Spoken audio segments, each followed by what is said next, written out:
पाठशाला की पहली क्लास, कांग्रेस में बगावत, जुमे पर ममता के सामने आया बाबरी का महासंकट, पीएम मोदी के डिनर ने क्या खेला किया। इधर मोदी की डिनर पार्टी, उधर राहुल ने भी बैठक बुला ली। क्या घमासान होने वाला है। मोदी हिंदू वोट टूटने नहीं दे रहे, ओवैसी हुमायूं लाखों मुस्लिम वोट ले उड़े। बंगाल में क्या गजब हो रखा है।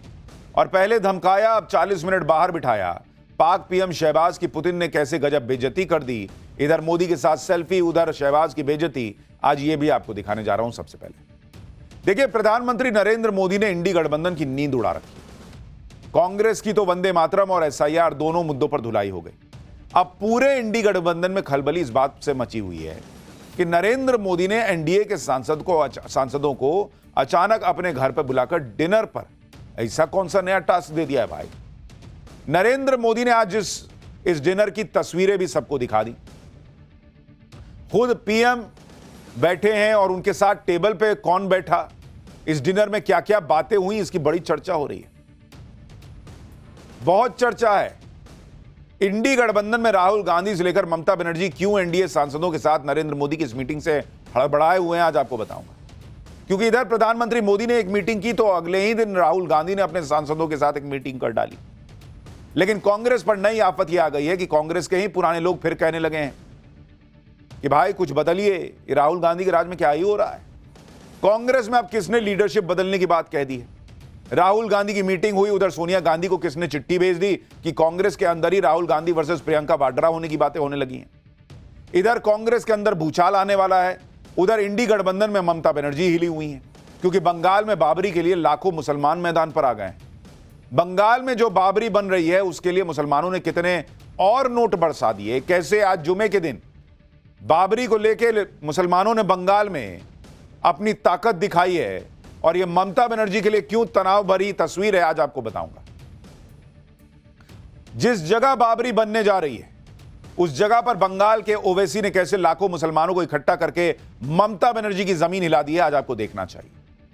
कैसे मोदी हिंदू वोट टूटने नहीं दे रहे हैं और मुस्लिम वोट इनके पास बचेगा नहीं तो क्या होगा इन लोगों का, आज यह भी आपको बताऊंगा। लेकिन देश भर की इस पूरी पॉलिटिक्स का पहले एक ट्रेलर देखिए, फिर एक एक चीज जो हुई है सब कायदे से दिखाऊंगा।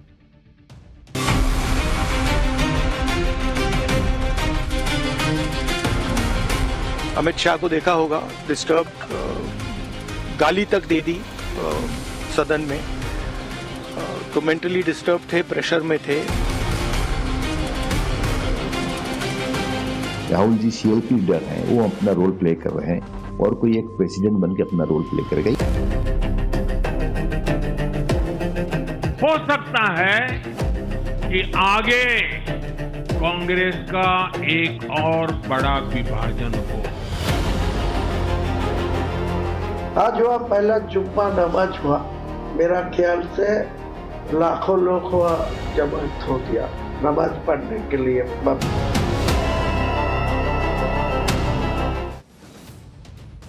नरेंद्र मोदी ने अपने डिनर में क्या खेला किया कि उधर कांग्रेस में बगावत जैसी बातें शुरू हो गई हैं। ममता बनर्जी पर बाबरी का कैसे महासंकट आ गया है, इसके बारे में आगे बताऊंगा। लेकिन पहले आप आज की सबसे बड़ी तस्वीर देख लीजिए, जो नरेंद्र मोदी के ऐसे ही जलवे को दिखा रही है। नरेंद्र मोदी कहीं मौजूद नहीं भी रहते हैं तब भी दुश्मनों की कैसे क्लास लग जाती है। आज की सबसे बड़ी तस्वीर आपको दिखा रहा हूं। भाई पुतिन भारत आए थे, नरेंद्र मोदी के साथ सेल्फी ले रहे थे, आपने देखा था। लेकिन पाकिस्तान के प्रधानमंत्री को पुतिन ने जैसे बैठा के छोड़ दिया, उस तस्वीर की अब पूरी दुनिया में चर्चा हो रही है। 40 मिनट तक पुतिन से मिलने के लिए पाकिस्तान के प्रधानमंत्री शहबाज शरीफ बैठ के नाखून चबाते रहे, लेकिन पुतिन ने लोड ही नहीं लिया भाई का। यह वही पुतिन है जो कुछ दिन पहले नरेंद्र मोदी के साथ पहली बार उनकी कार में बैठे, कार में सेल्फी लिए, मोदी के घर जाकर बैठ के दोनों डिनर किए। लेकिन पाकिस्तान के पीएम को पुतिन ने उनकी औकात दिखा दी। दरअसल Pakistani PM Shahbaz Sharif international forum on peace and trust में शामिल होने के लिए तुर्कमेनिस्तान गए हुए हैं। यहीं पर शहबाज की पुतिन के साथ मुलाकात होनी थी। शहबाज पुतिन से मिलने तो पहुंच गए, लेकिन पुतिन ने शहबाज को 5-10 मिनट नहीं 40 मिनट बैठा के छोड़ दिया कि बैठो, अभी आते हैं, बैठो। ये तस्वीरें उसी समय की हैं जब शहबाज बैठ के जो है वो नाखून चबा रहे हैं, क्या कर रहे हैं भगवान जाने, लेकिन इंतजार पे इंतजार। भाई इतना बेचैन हो गया कि शहबाज शरीफ जो है उठे और चल गए पुतिन के कमरे में। दरअसल पुतिन उस समय तुर्की के राष्ट्रपति एर्दोगान से मुलाकात कर रहे थे। 40 मिनट इंतजार के बाद जब पुतिन नहीं आए तो शहबाज उस कमरे में घुस गए जहां दोनों की मीटिंग चल रही, लेकिन वहां से भी उन्हें जल्दी ही बाहर निकलना पड़ा क्योंकि पुतिन और एर्दोगन आपस में बात कर रहे थे। शहबाज शरीफ को किसी ने भाव ही नहीं दिया, कोई बात ही नहीं की। तो आप सोचिए कितनी बेइज्जती है कि पहले 40 मिनट इंतजार किया, उसके तनतनाते हुए गया है कि भाई जैसे अंदर जाके पुतिन को ही डांट देगा कि कहां हमको बैठा दिए। वहां 2 मिनट इसको बैठा के फिर बाहर कर दिया कि जाओ बाहर जाओ। आप ये भी देखिए कि पहले पुतिन ने शहबाज को मुलाकात के लिए 40 मिनट इंतजार कराया और जब फोटो सेशन की बारी आई तो दूसरे नेताओं से हाथ मिलाते हुए पहुंचे पुतिन ने वहां पर भी पिछली कतार में खड़े शहबाज को इग्नोर मार दिया। पुतिन ने शहबाज की तरफ देखा तक नहीं। आप देखिए क्या हुआ है वहां पर। देखिए ये नरेंद्र मोदी की डिप्लोमेसी का इंपैक्ट माना जा रहा है कि पुतिन इस वक्त समझते हैं, वो पुतिन थोड़ी ट्रंप की तरह है कि अपने निजी फायदे के लिए जो है वो मुनीर को गोद में बैठा लिया, देश जाए बाढ़ में। यहां उनको पता है भाई कि पाकिस्तान से सटना है कि भारत से सटना है, तो उन्होंने औकात दिखा दी पाकिस्तान को। भाई यहां पुतिन के आने के पहले पाकिस्तान को इन्होंने धमका दिया था रशिया वालों ने कि कुछ गलत करोगे तो भुगतना पड़ेगा।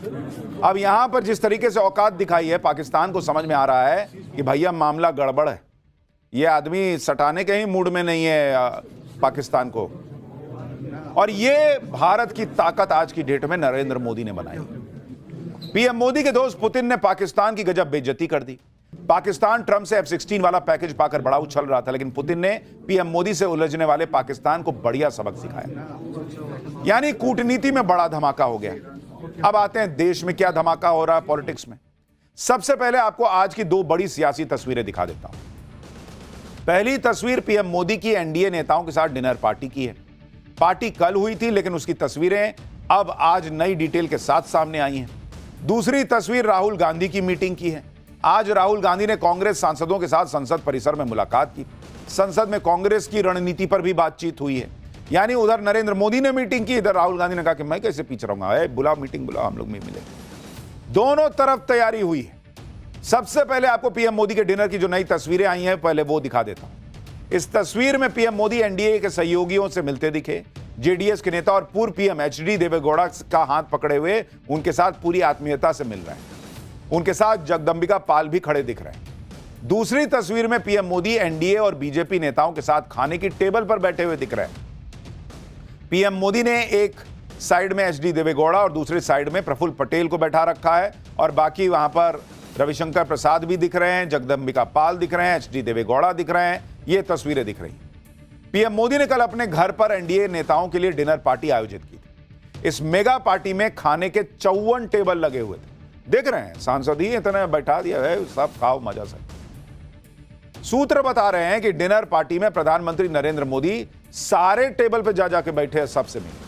पर्सनली सभी टेबल पर जाकर उन्होंने सभी सांसदों का हालचाल पूछा कि सब ठीक चल रहा है, क्या कर रहे हो, कैसे कर रहे हो, क्या करना है। डिनर को लेकर पीएम मोदी ने सोशल मीडिया पर बताया कि डिनर के लिए एनडीए सांसदों को होस्ट करना अच्छा लगा। एनडीए परिवार सुशासन, राष्ट्रीय विकास और क्षेत्रीय आकांक्षाओं के प्रति साझा प्रतिबद्धता का प्रतिनिधित्व करता है। हम आने वाले सालों में अपने राष्ट्र के विकास पथ को मजबूत करने के लिए मिलकर काम करते रहेंगे। इस डिनर पार्टी को बिहार की जीत के जश्न से भी जोड़ा जा रहा है। जिस तरह बिहार में एनडीए ने एकजुटता दिखाते हुए चुनाव लड़ा, उसका परिणाम मेगा जीत के तौर पर दिखा। इसलिए एनडीए सांसदों की डिनर पार्टी का एक मैसेज यह भी रहा कि आगे भी इसी एकजुटता के साथ काम करना। इससे एक मैसेज और चला गया कि नरेंद्र मोदी के नेतृत्व में एनडीए तो एकजुट है, यहां सिर्फ फुटअव्वल नहीं है, लेकिन इंडी वाले चाह के भी अपने अपने फायदे के चक्कर में कभी सेट नहीं हो पाए, कभी नहीं हो पाए। भाई आम आदमी पार्टी तो अलग ही चल रही है, टीएमसी अपना अलग हिसाब रखती है, बाकियों का अलग हिसाब चल रहा है। इधर पीएम मोदी के नेतृत्व में एनडीए परिवार पार्टी कर रहा था, उधर इंडी गठबंधन में सन्नाटा। संसद में नेता विपक्ष राहुल गांधी को विपक्षी दल पूछ ही नहीं रहे। राहुल गांधी कांग्रेस सांसदों के साथ ही मीटिंग करके कुछ माहौल बनाए कि लगे कि हाँ भाई कुछ है। अब सांसद ही उनके कितने हैं गिन के, तो बेचारे जितने थे उनको बैठा दिया गया, बैठो सुनो मेरी बात। मीटिंग में राहुल गांधी ने कांग्रेस सांसदों के परफॉर्मेंस की तारीफ की। संसद में बहस के दौरान कांग्रेस सांसदों के प्रदर्शन को बढ़िया बताया। वंदे मातरम पर प्रियंका वाड्रा और मल्लिकार्जुन खड़गे की बहस की तारीफ की गई। इस बात पर भी कांग्रेस सांसदों ने अपनी ही पीठ थपथपा ली कि उन्होंने मौजूदा मुद्दे जैसे इंडिगो, प्रदूषण और नए लेबर कोड जैसे मुद्दे संसद में उठाए। लोकसभा में कांग्रेस के चीफ व्हिप के सुरेश ने बताया कि ये रूटीन मीटिंग थी, संसद में सांसदों के परफॉर्मेंस को रिव्यू किया गया, उनकी बात सुनी गई, फीडबैक लिया गया। पर पब्लिक तो पूछती है कि फीडबैक तो ले लिए, उसके बाद कुछ बदलते हैं क्या? बदलते है ये नहीं है। बैठक के बाद नेता विपक्ष राहुल गांधी ने कहा कि संसद में हमने सरकार के नैरेटिव की धज्जियां उड़ा दी। जैसे उनके बोलने पे भूकंप आता है, वैसे ही धज्जी उड़ी। सोशल मीडिया पे लोग हंस रहे हैं कि इलेक्शन रिफॉर्म पे बोलना था, और जब अमित शाह ने जो है धज्जियां उड़ानी शुरू की तो सब उठ के चल दिए। बीजेपी वाले बोलते रह गए कि भाग गए, देखो भाग गए। और अब राहुल गांधी कह रहे देखा हमने तो धज्जी उड़ा दी। सुनिए एक बार। वंदे मातरम और एसआईआर पे तो एक्रिमोनियस चर्चा हुई, और मुझे तो काफी अच्छा लगा क्योंकि दोनों डिबेट्स में हमने मतलब धज्जियां उड़ा दी उनकी।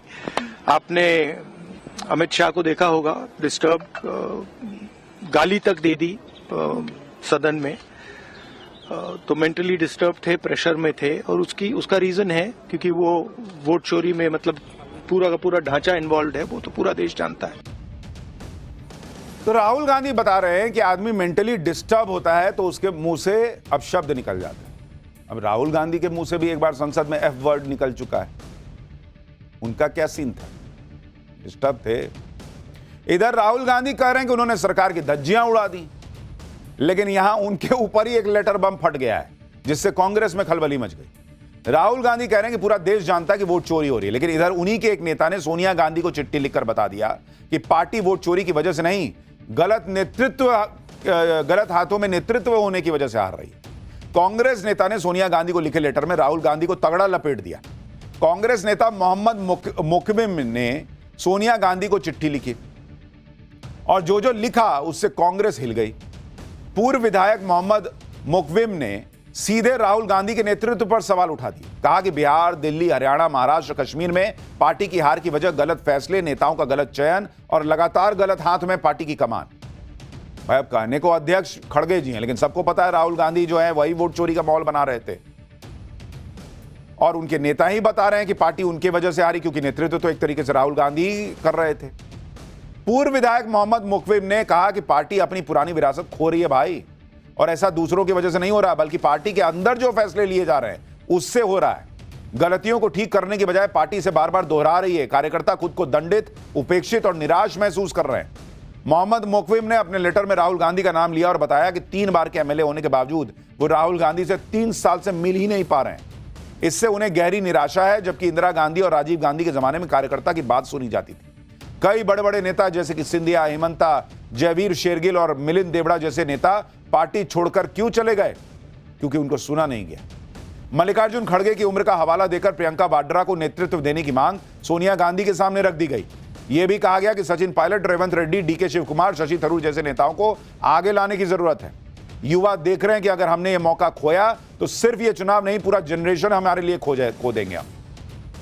जिस अभियान से संगठन मजबूत होना चाहिए था वो निष्पक्षता और पारदर्शिता के अभाव में विफल रहा। लोकप्रिय और योग्य नेताओं को नजरअंदाज किया गया। पक्षपात, गुटबाजी, लॉबिंग और मान्यता की कमी से वरिष्ठ नेता टूट रहे हैं। संगठनात्मक सर्जरी की जरूरत है। मतलब एकदम सब खोल के रख दिया भाई ने। राहुल गांधी वोट चोरी बोले, मीडिया को कोसे, ये बोले वो बोले, लेकिन कार्यकर्ता को, नेता को समझ में ना आ रहा जी कि क्यों हार रहे हैं। तो लिख दिए चिट्ठी सोनिया गांधी को, और लीडर भी बनाने बोल रहे हैं प्रियंका वाड्रा को। मतलब राहुल गांधी के नेतृत्व पे भरोसा ही नहीं बच रहा है इन लोगों को।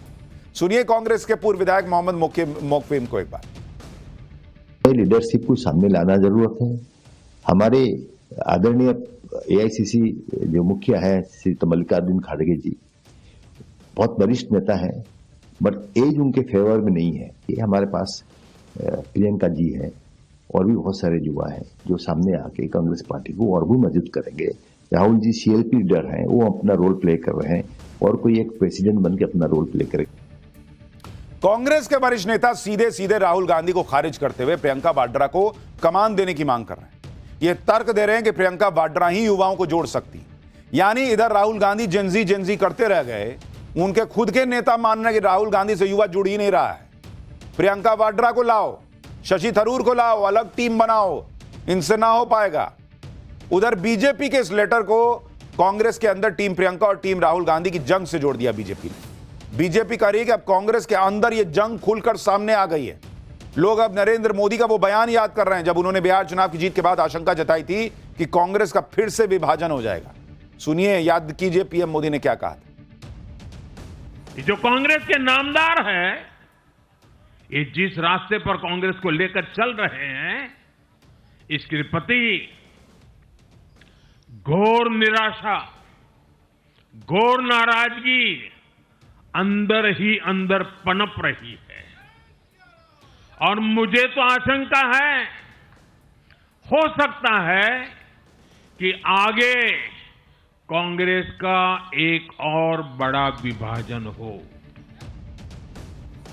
देखिए, नरेंद्र मोदी ऐसे ही नहीं कह रहे हैं। उनको पता है ना भाई, जो कार्यकर्ता मान लीजिए चुनाव जितवाने के लिए मेहनत कर रहा है, जो नेता चुनाव जीतने के लिए लड़ रहा है, उसको समझ में आ रहा है ना कि भाई एक व्यक्ति के ऐसे नैरेटिव जो पब्लिक को पसंद नहीं आ रहे, उसकी वजह से वो हार रहा है।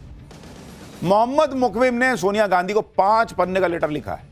ऐसा लग रहा है कि मोहम्मद मुकविम अपनी पार्टी की दशा देखकर एकदम अंदर से भरे हुए थे, सब बाहर आ गया लबलबा के। और ये दर्द उनके लेटर में दिखा। मोहम्मद मुकविम ने बताया कि कैसे उनका परिवार दशकों से कांग्रेस की सेवा कर रहा है। मोहम्मद मुकविम ओडिशा की बाराबाती कटक सीट से कांग्रेस के विधायक रहे हैं। मोहम्मद मुकविम का दावा है कि 35 साल से सीट पर कांग्रेस जीती नहीं, लेकिन 2019 में वो यहां से विधायक बने। 2024 में यह सीट तब सुर्खियों में आई जब उनकी बेटी सोफिया फिरदौस बाराबाती कटक सीट से जीती। सोफिया फिरदौस ओडिशा की पहली मुस्लिम विधायक बनी। अभी ओडिशा में कांग्रेस की हालत यह है कि कांग्रेस 25 साल से सत्ता से बाहर है। इधर प्रियंका वाड्रा को कमान देने की मांग हो रही है, उधर प्रियंका वाड्रा की फिर से यूपी की पॉलिटिक्स में एंट्री हो रही है। कांग्रेस महासचिव प्रियंका वाड्रा ने गुरुवार को यूपी कांग्रेस के नेताओं के साथ एक बड़ी अहम बैठक की और आगे की रणनीति पर चर्चा की। इस बैठक में दिल्ली में 14 दिसंबर को होने वाली कांग्रेस की रैली पर चर्चा हुई। इससे पहले साल 2022 के यूपी विधानसभा चुनाव की कमान प्रियंका वाड्रा ने संभाली थी, लेकिन वो कोई बहुत अद्भुत काम नहीं कर पाई थी उस वक्त। इधर कांग्रेस यूपी चुनाव की तैयारी में जुट गई है। उधर यूपी के नए अध्यक्ष को चुने जाने को लेकर बीजेपी खेमे में भी हलचल है। दावा है कि यूपी बीजेपी के नए अध्यक्ष पर सस्पेंस संडे तक खत्म हो जाएगा। 14 दिसंबर को यूपी बीजेपी का अध्यक्ष चुना जा सकता है। अध्यक्ष पद और नेशनल काउंसिल के सदस्यों के लिए नॉमिनेशन शनिवार को दोपहर होगा। नए अध्यक्ष की रेस में सबसे आगे महाराजगंज से 7 बार के सांसद और केंद्रीय मंत्री पंकज चौधरी का नाम चल रहा है। ओबीसी से आने वाले पंकज चौधरी को पीएम मोदी, अमित शाह और राजनाथ सिंह का भरोसेमंद माना जाता है। इसके अलावा स्वतंत्र देव सिंह का नाम भी चल रहा है, वो भी कुर्मी समुदाय से आते हैं। यूपी में बीजेपी 3 बार कुर्मी समुदाय से अध्यक्ष बना चुकी है। साथ ही मंत्री धर्मपाल सिंह, केंद्रीय मंत्री बीएल वर्मा का भी नाम है। पूर्व केंद्रीय मंत्री साध्वी निरंजन ज्योति और केशव प्रसाद मौर्य के नाम की भी अटकलें लग चुकी है। लेकिन यह बात तो सबको पता है कि जो नाम चर्चा में होते हैं अक्सर उनका नंबर आ ही नहीं पाता। नए अध्यक्ष के चुनाव को लेकर मौजूदा यूपी बीजेपी अध्यक्ष भूपेंद्र चौधरी भी पीएम मोदी से 35 मिनट की मुलाकात कर चुके हैं। नए अध्यक्ष को लेकर गुरुवार को दिल्ली में बीजेपी की टॉप लीडरशिप की बैठक भी हुई थी।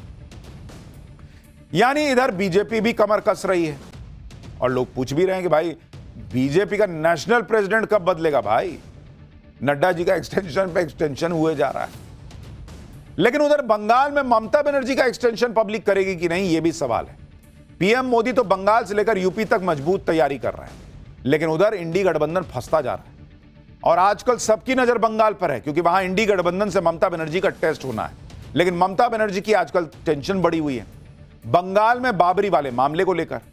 मुर्शिदाबाद में जिस जगह पर हुमायूं कबीर ने बाबरी मस्जिद की नींव रखी, उस जगह पर आज जुमे की नमाज पढ़ने के लिए इतने लोग आ गए बॉस कि जगह कम पड़ गई। यानी हुमायूं कबीर अपने शक्ति प्रदर्शन करते चले जा रहे हैं। आप देखिए एकदम भर भर के मुसलमान आ गए।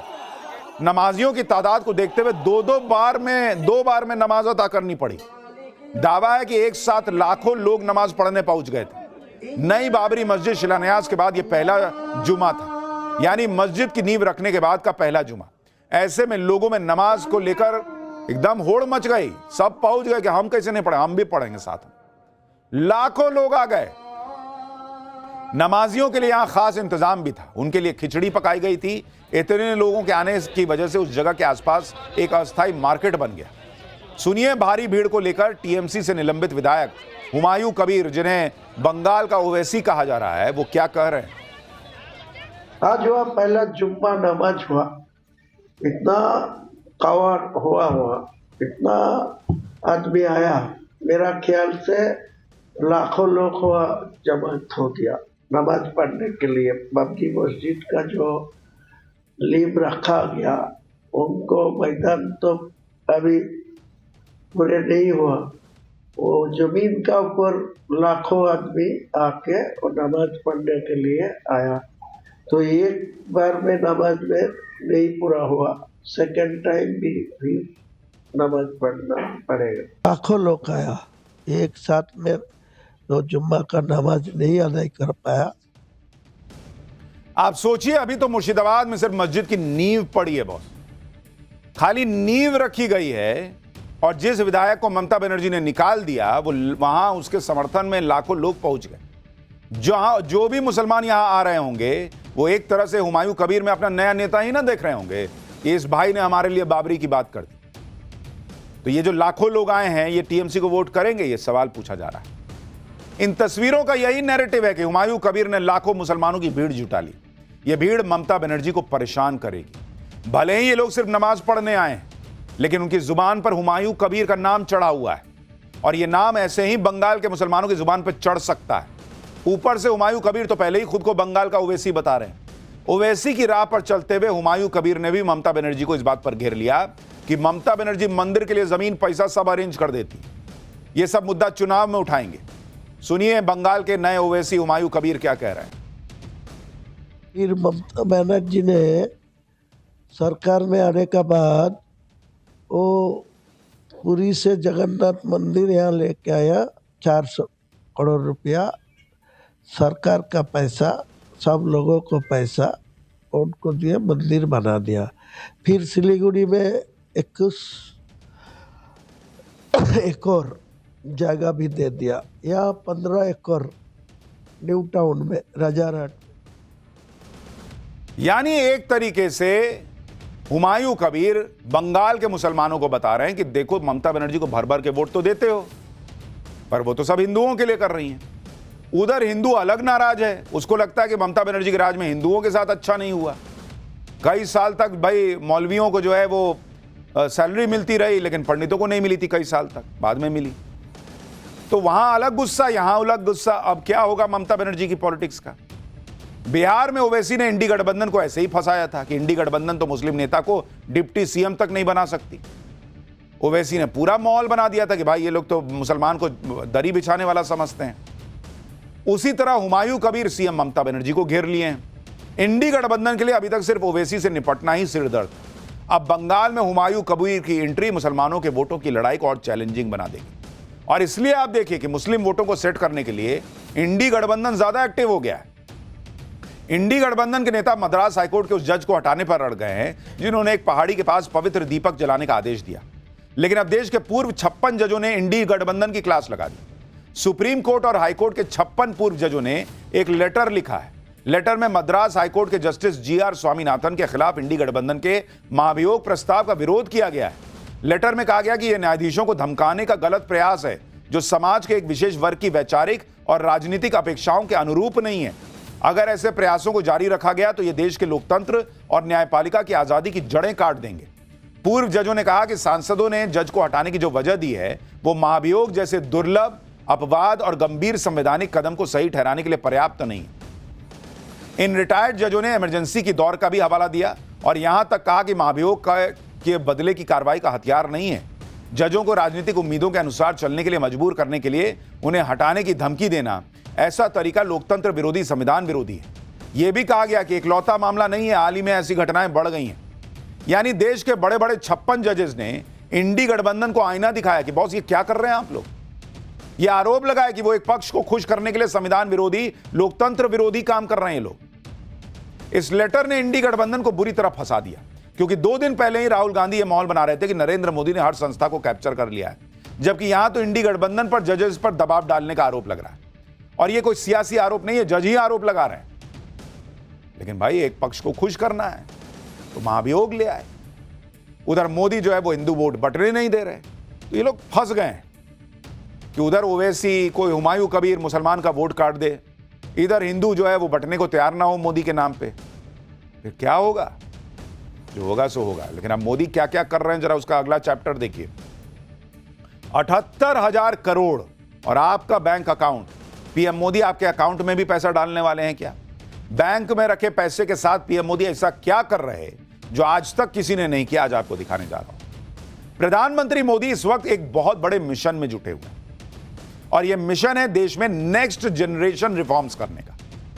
चाहे आप जीएसटी में सुधारों की बात कर लीजिए, इनकम टैक्स आसान करने की बात कर लीजिए, नरेंद्र मोदी इकोनॉमी को रॉकेट बनाने में कोई कसर नहीं छोड़ना चाहते। इस बीच पीएम मोदी ने अब वो काम कर दिया जिसके बारे में अभी बहुत ज्यादा लोगों को पता नहीं है और जिसकी बहुत चर्चा भी नहीं हो रही है, लेकिन बड़ा क्रांतिकारी कदम है बॉस। मोदी सरकार ने योर मनी योर राइट योजना शुरू कर दी है। 78,000 करोड़ रुपए से ज्यादा पैसा पब्लिक को वापस जाने वाला है और 78,000 करोड़ कोई मामूली रकम नहीं होती। यह पैसा आपका भी हो सकता है और आपको कैसे मिल सकता है आज आगे बताऊंगा, क्योंकि यह खबर हर हिंदुस्तानी से जुड़ी हुई है। अगर आपका बैंक खाता है, अगर आप शेयर मार्केट में निवेश करते हैं, अगर आप म्यूचुअल फंड में निवेश करते हैं, तो यह खबर जरूर देख लीजिएगा। योर मनी योर राइट से क्या असर होने वाला है, कैसे आपके अकाउंट में पैसे आ सकते हैं, यह सब बताऊंगा। लेकिन नरेंद्र मोदी ने बॉस जो रिफॉर्म एक्सप्रेस चला रखी है उसकी एक झलक देखिए।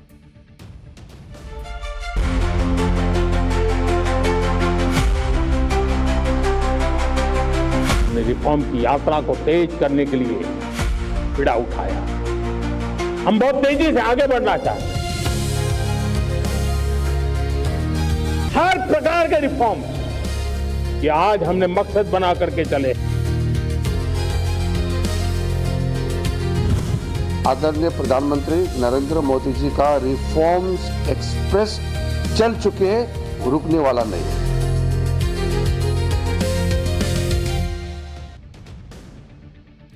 योर मनी योर राइट, ये योजना क्यों शुरू की गई है, पहले इसको समझिए। देश के बैंकों और वित्तीय संस्थानों ने हजारों करोड़ रुपया बिना दावे के पड़ा हुआ है, यह जानकारी बताई। यानी इस पैसे पर कोई क्लेम ही नहीं कर रहा, यह अनक्लेम्ड पैसा है। 78,000 करोड़ रुपया ऐसे ही पड़ा हुआ है, लेकिन है पैसा पब्लिक का।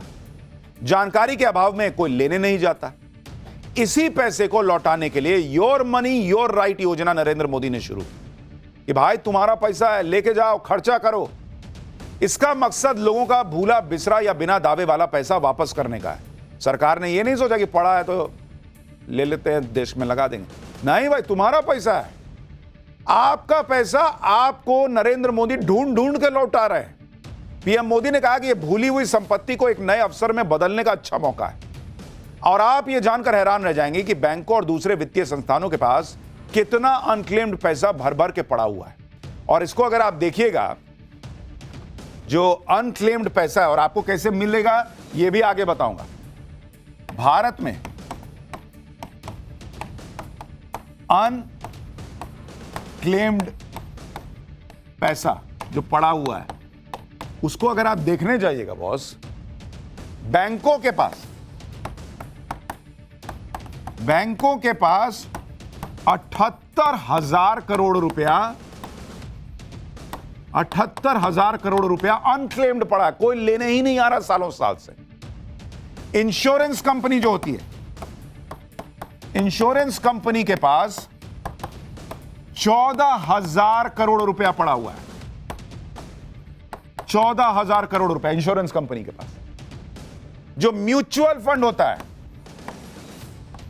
म्यूचुअल फंड, उसमें कितना पैसा पड़ा हुआ है लोगों का अनक्लेम्ड? 3,000 करोड़, 3,000 CR। और जो शेयर के डिविडेंड होते हैं, शेयर डिविडेंड, उसमें कितना पैसा पड़ा हुआ है? 9,000 करोड़ रुपया, 9,000 करोड़ रुपया। यानी अगर आप सब जोड़ दीजिए तो यह मामला करीब करीब 1 लाख करोड़ रुपए के पास पहुंच जाता है। 88, 92, 95 और 1 लाख करोड़ से ज्यादा, 1 लाख करोड़ प्लस पैसा लोगों का पड़ा हुआ है। अब इसी पैसे को जनता को वापस करने के लिए सरकार जो है योर मनी योर राइट योजना लेकर आ गई है और काम शुरू है। मोदी सरकार ने यह सारा अनक्लेम्ड पैसा वापस करने के लिए आपका पैसा आपका अधिकार योजना शुरू की। लेकिन आप भी सोच रहे होंगे कि पैसा वापस मिलना कैसे है, इसका प्रोसेस क्या है? तनाव मत लीजिए, हम बताएंगे आपको। देखिए, आपका पैसा आपका अधिकार के तहत 4 तरह से पैसा चेक किया जा सकता है कि आपका भी कोई पैसा फंसा हुआ है कि नहीं, या आप भूल गए रख के क्या। सर्च इंजन पर udgam.rbi.org.in/unclaimed deposits डालिए, ये जो आपको दिख रहा है ना, उसको डाल के सर्च कीजिए। फिर अपना नाम, मोबाइल नंबर, पासवर्ड और OTP डालिए और नया अकाउंट रजिस्टर कर लीजिए। इंडिविजुअल सेक्शन में जाकर अपना नाम, बैंक का नाम, पैन, वोटर ID नंबर डाल दीजिए। सर्च पर क्लिक करके अपना खोया हुआ अकाउंट चेक कर सकते हैं। इसी तरह इंश्योरेंस का बिना दावे का पैसा चेक करने के लिए BIMABHAROSA यानी बीमा भरोसा .indai.gov.in पर रजिस्टर करना है। वेबसाइट पर जाकर अनक्लेम्ड अमाउंट सेक्शन पर क्लिक कीजिए। यहां पर अपना नाम, पॉलिसी नंबर, पैन और मोबाइल नंबर डाल दीजिए। अपनी इंश्योरेंस कंपनी का नाम डालकर सबमिट कर दीजिए। इन डिटेल से मैच करती हुई कोई भी आपकी पॉलिसी होगी तो वो उसमें दिख जाएगी। तो आप भूल गए तो वहां दिखेगा। ऐसे ही अगर म्यूचुअल फंड का खोया पैसा चेक करना है तो म्यूचुअल फंड के हिसाब से mfcentral.com पर लॉगिन कीजिए। उसके बाद इन्वेस्टर सर्विस के ऑप्शन पर क्लिक कीजिए। Pan card, address proof, bank passbook या कैंसिल चेक की जानकारी डाल दीजिए। फिर अनक्लेम्ड के ऑप्शन पर क्लिक करके फंड से जुड़ी डिटेल्स आप देख सकते हैं। बिना दावे का शेयर डिविडेंड चेक करने के लिए iepf.gov.in पर जाना है। अनक्लेम्ड अमाउंट या search unclaimed dividend shares option पर क्लिक करना है। नाम, पिता का नाम और कंपनी का नाम डालकर और या पैन और डीमैट नंबर की डिटेल डालिए। सर्च पर क्लिक करेंगे तो आपके अनक्लेम्ड डिविडेंड या IEPF में शेयर दिखने लगेंगे। यानी आपका पैसा है, लेकिन नरेंद्र मोदी के दिमाग में चल रहा है कि भाई पैसा भूल गए हो, लेके जाओ ना अपना पैसा। इस तरह से आपको यह जानकारी मिल जाएगी कि क्या आपका पैसा भी अनक्लेम्ड पड़ा हुआ तो नहीं है। नहीं होता है, कभी कभी पैंट में रख के 500 रुपया भूल गए या कुछ पैसा रख के भूल गए, किसी दिन झाड़े निकाले, अरे यार पैसा मिला, मजा आ जाता है उस दिन। अब सोचिए 1 लाख करोड़ से ज्यादा लोगों का रखा हुआ है, वो जब मिलेगा लोगों को तो क्या मजा आएगा, और फिर वो पैसा जब देश की इकोनॉमी में लगेगा तो कितना मजा आएगा। अब आपको यह भी बताता हूं कि एक बार ये पता लग गया कि आपका पैसा है वहां पे पड़ा हुआ है, तो लेना कैसे है ये भी तो समझिए। अनक्लेम्ड इंश्योरेंस राशि वापस पाने के लिए बीमा भरोसा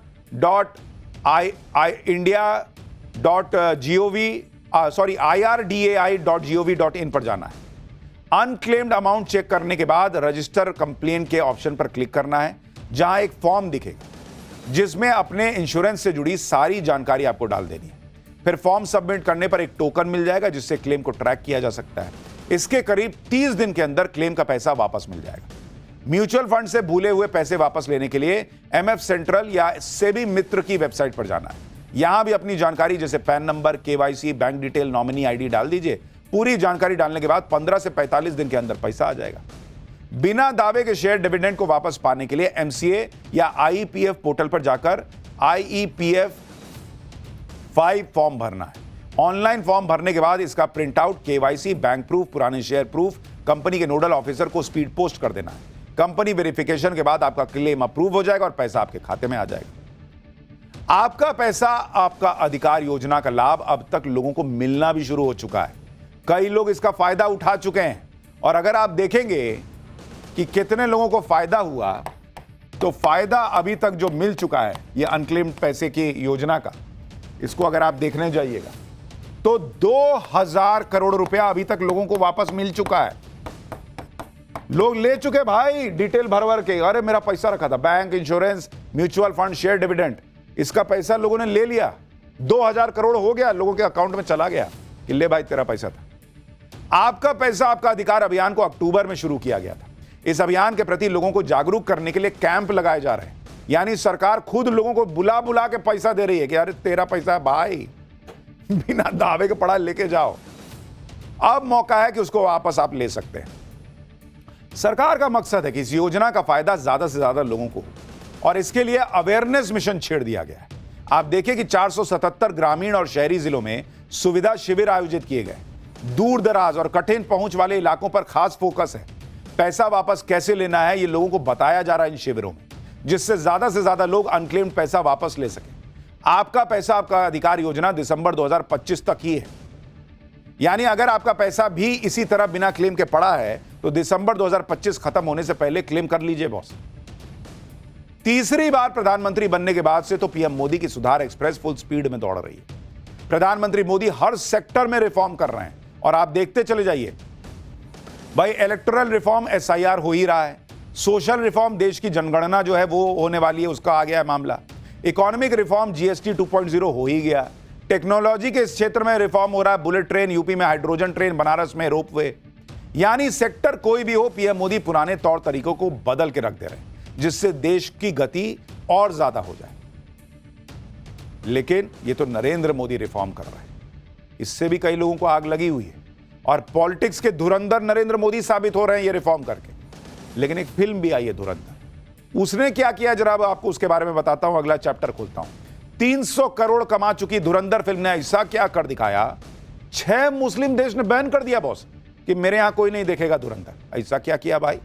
अजीत डोभाल, अजमल कसाब, आईएसआई और धुरंधर मूवी का ऐसा सच कि पाकिस्तान तक में गजब आग लग गई है। आज आपको दिखाता हूं भाई। धुरंधर मूवी को देखकर पहले तो भारत का मोदी विरोधी गैंग सुलगा, फिर अब पाकिस्तान उबला। धुरंधर के बारे में सुन सुनकर पाकिस्तान में लोग जो है वो आग लगी हुई है उन लोगों को। हालत ये हो गई कि जैसे जैसे धुरंधर कमाई पे कमाई कर रहा है वैसे वैसे पाकिस्तान और कुछ मुस्लिम देशों में हाहाकार मचता जा रहा है। 7 दिन में धुरंधर ने 300 करोड़ रुपए कमा डाले। इसमें भारत के अंदर 200 करोड़ की कमाई, भारत के बाहर 100 करोड़ रुपए की धुरंधर कमाई। इधर धुरंधर ने 300 करोड़ रुपए कमा डाले, उधर 6 मुस्लिम देशों ने उस पर बैन लगा दिया। यानी इधर धुरंधर पर पैसा बरस रहा है, उधर उतनी ही उस पर आग बरसाई जा रही। आज आपको बताऊंगा कि धुरंधर पर कौन से 6 मुस्लिम देशों ने बैन लगा दिया। आपको यह भी बताऊंगा कि धुरंधर ने पाकिस्तान में क्या कोहराम मचा दिया। धुरंधर मूवी में जो दिखाया गया उसे देखकर पाकिस्तान क्यों कहने लगा है कि इस फिल्म की स्क्रिप्ट मोदी ने लिखी है। धुरंधर मूवी का वो सच क्या है जिसे देखकर पाकिस्तान अलबला गया है? नकली नोट छापने वाली मशीन का सच हो या फिर पाकिस्तान के आतंकियों की असली फोन रिकॉर्डिंग जिन्हें देख कर सुनकर पाकिस्तान के होश उड़े हैं, आज सब आपके लिए ले आया हूं। पहले जो हो रहा है धुरंधर को लेकर, इससे पहले आपको कब याद है कि एक फिल्म भारत में आई हो और उसने दुनिया भर में हिलाकर रख दिया लोगों को? कई लोग देखना चाहते हैं, कई लोग एक झलक नहीं देखना चाहते। धुरंधर के धमाके से पाकिस्तान तक हिल गया है, वो आपको आगे बताऊंगा। लेकिन पहले आप देखिए कि धुरंधर की जिस तरह से पूरी दुनिया में चर्चा हो रही है, जिस तरह से भारत के बाहर भी धुरंधर जो धुआंधार कमाई कर रही है, उससे खलबली मच गई। पूरी दुनिया में फिल्म को रोकने के हथकंडे आजमाए जा रहे हैं। आप देखिए, खाड़ी के 6 मुस्लिम देशों ने धुरंधर फिल्म को बैन कर दिया। Bahrain, Kuwait, Oman, Qatar, Saudi Arabia और यूएई इसमें शामिल है, जहां आप धुरंधर नहीं देख पाएंगे। इन देशों की अथॉरिटीज की दलील है कि धुरंधर की कहानी में एंटी पाकिस्तान मैसेजिंग है। इन देशों में धुरंधर फिल्म की स्क्रीनिंग तक को परमिशन नहीं दी गई। भाई, धुरंधर ने तो दिखाया कि पाकिस्तान कैसा 2 कौड़ी का देश है और कैसे भारत के खिलाफ साजिशें करता है। कराची के लियारी में कैसे गैंगवॉर चलता है वो दिखाया है। लेकिन देखिए, मुस्लिम ब्रदरहुड के नाम पे सब सट गए कि ना पाकिस्तान की बेइज्जती हो रही है, हम नहीं देखने देंगे धुरंधर को। धुरंधर के खिलाफ ये सब इसलिए हो रहा है क्योंकि धुरंधर ने पूरी दुनिया में पाकिस्तान की लंका लगा दी है। बहुत ऐसे ऐसे सच दिखा दिए जिससे पाकिस्तान की दुनिया में पोल पट्टी खुल गई। जितने लोग धुरंधर को देख रहे हैं वो पाकिस्तान का सच भी देख रहे हैं। और सबसे बड़ी बात है कि भाई देखिए, 26/11 हुआ। कई लोग जेनजी आज का शायद नहीं जानता 26/11 में कैसे क्या हुआ। नकली नोट का मामला कैसा था?